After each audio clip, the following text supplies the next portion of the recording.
Assalamualaikum warahmatullahi wabarakatuh. Perkenalkan, nama saya Mega Ayu Lestari, saya dari jurusan Manajemen dengan NIM 28923500059.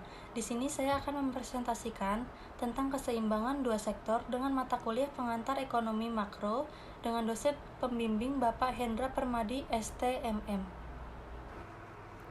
Definisi keseimbangan ekonomi dua sektor adalah keseimbangan antara pendapatan dan pengeluaran yang dilakukan oleh sektor rumah tangga dan sektor swasta.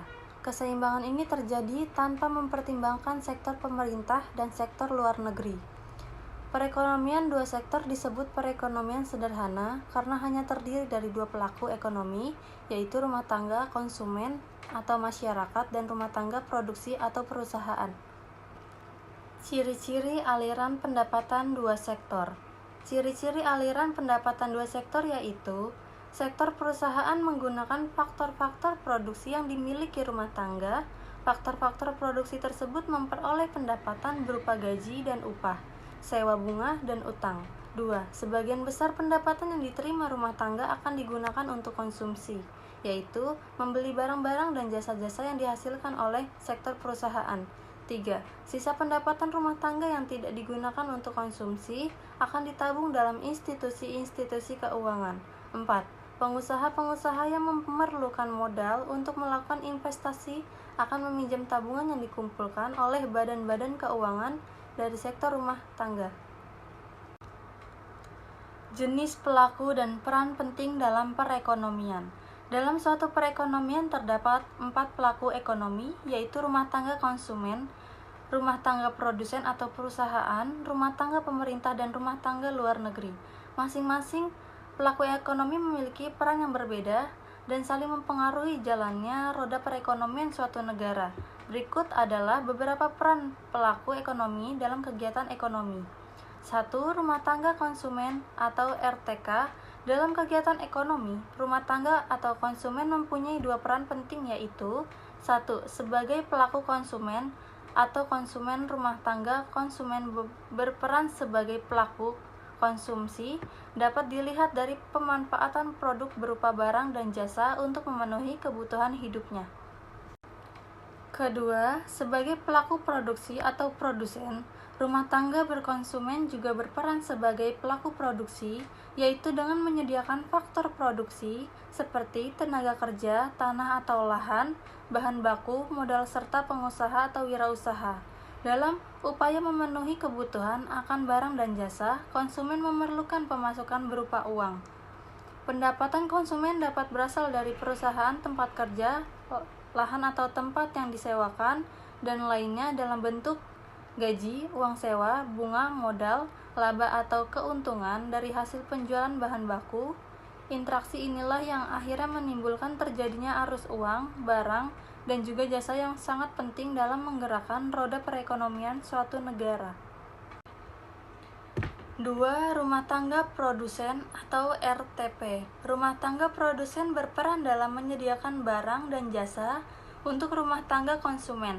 Di Indonesia sendiri, rumah tangga produsen atau perusahaan dibagi menjadi 3 kategori, yaitu BUMN, BUMS, dan koperasi. Sementara, menurut lapangan usahanya, rumah tangga produsen di Indonesia dapat dikategorikan menjadi 3, yaitu industri primer, sekunder, dan tersier. Berikut beberapa peran rumah tangga produsen atau perusahaan dalam kegiatan ekonomi antara lain: memproduksi barang dan jasa setelah diproduksi. Barang dan jasa yang dihasilkan didistributorkan kepada konsumen sehingga dapat dengan mudah dibeli ataupun dikonsumsi. Memanfaatkan berbagai faktor pendukung produksi untuk melakukan proses produksi. Faktor pendukung produksi bisa berupa bahan baku, tenaga kerja, modal, dan juga pengusaha. Sebagai penyalur barang dan jasa atau distributor, tidak sedikit perusahaan yang langsung mendistribusikan barang dan jasa yang dihasilkan untuk rumah tangga atau konsumen, pemerintah, masyarakat luar daerah, bahkan sampai ke luar negeri. Menjamin kesejahteraan karyawan dan juga masyarakat sekitar lingkungan perusahaan, kesehatan masyarakat dapat terrealisasi dengan cara memberikan UMR di atas rata-rata atau dengan menambah bonus. 3. Rumah tangga pemerintah atau RTG. Pemerintah mempunyai 3 peran penting dalam kegiatan ekonomi, meliputi pemerintah sebagai produsen pemerintah berperan sebagai penyediaan jasa layanan umum untuk kepentingan masyarakat. Misalnya, 1. Minyak bumi yang dihasilkan oleh Pertamina. 2. Listrik dihasilkan oleh PT PLN Persero. 3. Penyelenggaraan pos yaitu PT Pos Indonesia. 4. Di bidang pendidikan dalam bentuk sekolah negeri dan perguruan tinggi negeri atau PTN. 5. Di bidang kesehatan dalam bentuk puskesmas dan rumah sakit umum daerah.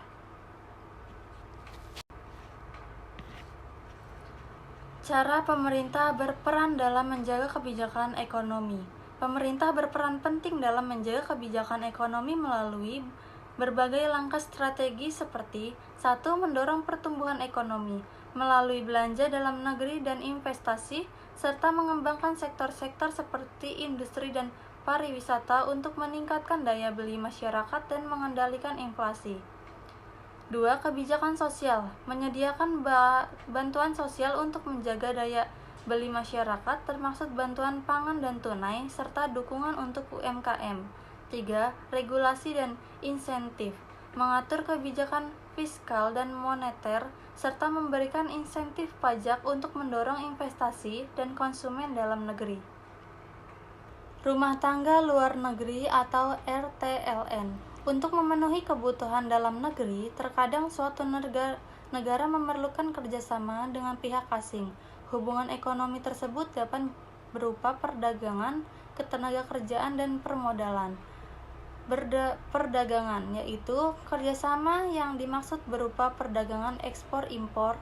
Sebagai contoh, Cina mengekspor smartphone canggih ke Indonesia. Kedua belah pihak, baik Indonesia atau Cina, akan memperoleh tambahan devisa dari kegiatan perdagangan tersebut. Pertukaran tenaga kerja. Indonesia telah mengirimkan tenaga kerja ke luar negeri, dan dari setiap tenaga kerja tersebut akan memberikan devisa bagi Indonesia. Sumber penanaman modal asing. Salah satu cara meningkatkan kemakmuran rakyat adalah dengan melakukan penanaman modal asing atau investasi. Pemberian pinjaman. Ketika suatu negara sedang mengalami kesulitan keuangan, negara tersebut akan meminjamkan dana dari negara lain ataupun badan keuangan internasional seperti 1.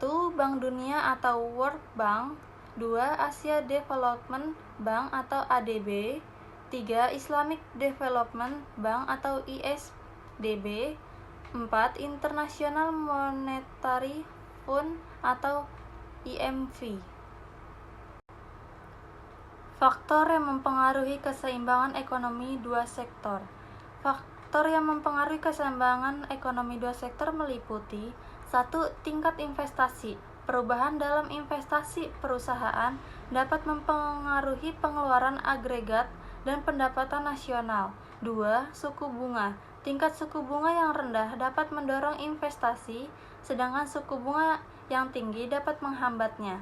3. Pendapatan rumah tangga. Tingkat pendapatan yang lebih tinggi meningkat konsumsi yang berdistribusi pada keseimbangan. 4. Perkiraan ekonomi masa depan. Ramalan tentang kondisi ekonomi di masa depan dapat mempengaruhi keputusan investasi perusahaan. Pengaruh pajak terhadap keseimbangan ekonomi. Pengaruh pajak terhadap keseimbangan ekonomi dapat dijelaskan dari beberapa sudut pandang. 1. Pendapatan negara. Pajak sebagai sumber pendapatan. Pajak merupakan sumber pendapatan penting bagi negara. Uang yang dikumpulkan dari pajak digunakan untuk membiayai berbagai program pemerintah seperti pendidikan, kesehatan, infrastruktur, dan keamanan. Tanpa pajak yang cukup, pemerintah sulit menyediakan pelayanan publik yang memadai yang bisa mengancam stabilitas ekonomi dan kesejahteraan rakyat. 2. Pertumbuhan ekonomi. Tarif pajak efektif. Tarif pajak yang tepat dan efisien dapat mendorong investasi, pengembangan usaha, dan penciptaan lapangan kerja. Contohnya, kredit pajak atas laba perusahaan dapat membuat perusahaan lebih berinvestasi dalam penelitian dan pengembangan serta memperluas operasinya.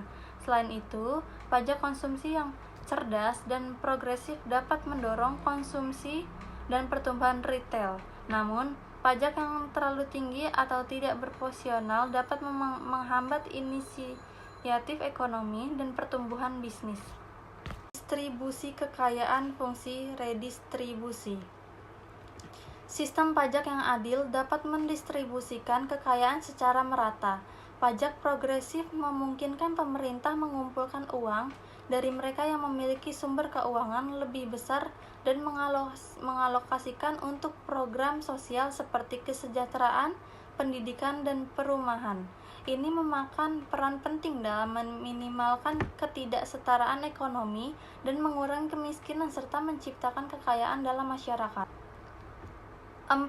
Keseimbangan pasar efek pajak terhadap harga barang. Adanya pajak dapat mempengaruhi keseimbangan pasar. Produsen biasanya menaikkan harga jual produk mereka sebagai kompensasi atas pajak yang diberlakukan. Akibatnya, harga ekuilibrium pasar yang baru terbentuk akan lebih tinggi daripada harga ekuilibrium sebelum pajak, dan jumlah ekuilibrium akan lebih rendah.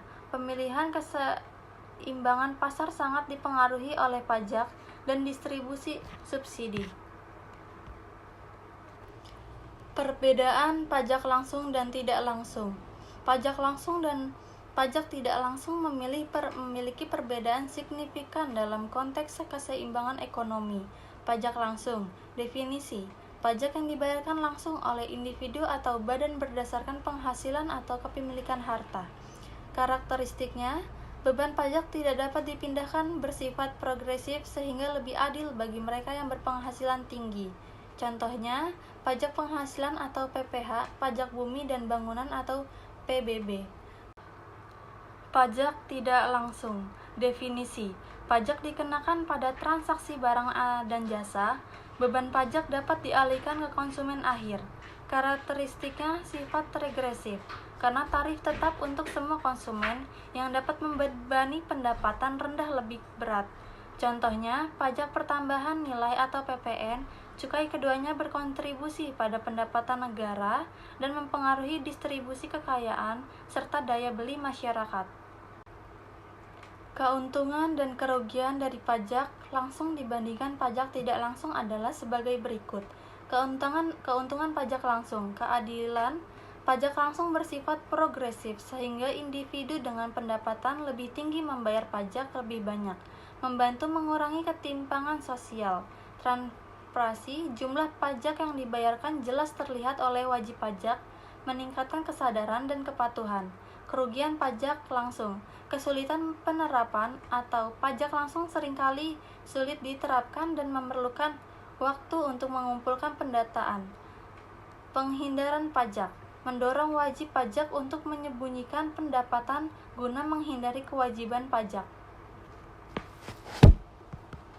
Keuntungan pajak tidak langsung, mudah diterapkan. Pajak tidak langsung lebih mudah diterapkan dan dapat menghasilkan pendapatan dengan cepat. Daya tarik konsumen. Beban pajaknya ditambahkan ke harga barang, tidak langsung membebani wajib pajak. Kerugian pajak tidak langsung, regresif, cenderung membebani konsumen berpendapat rendah lebih berat karena tarif tetap. Dampak pada harga. Dampak meningkatkan harga barang dan jasa yang berdampak pada daya beli masyarakat. Kesimpulan, perekonomian dua sektor atau yang bisa disebut sistem perekonomian sederhana adalah perekonomian yang terdiri dari sektor rumah tangga dan perusahaan. Rumah tangga konsumen atau RTK adalah sebagai pemilik faktor-faktor produksi berupa tanah, tenaga kerja, modal, dan kewirausahaan. Penawaran faktor produksi oleh rumah tangga ini akan bertemu dengan permintaan faktor produksi oleh perusahaan. Interaksi ini terjadi di pasar faktor produksi. Sedangkan di pasar barang, terjadi interaksi antara perusahaan sebagai penghasil barang dan jasa dengan konsumen sebagai pengguna barang dan jasa, sehingga terjadi hubungan yang saling menguntungkan satu sama lain. Dalam diagram juga terlihat arus aliran uang dari dan ke masing-masing rumah tangga atau RTK, menerima upah, sewa, bunga, dan keuntungan dari perusahaan sebagai balas jasa atau penyerahan faktor produksi.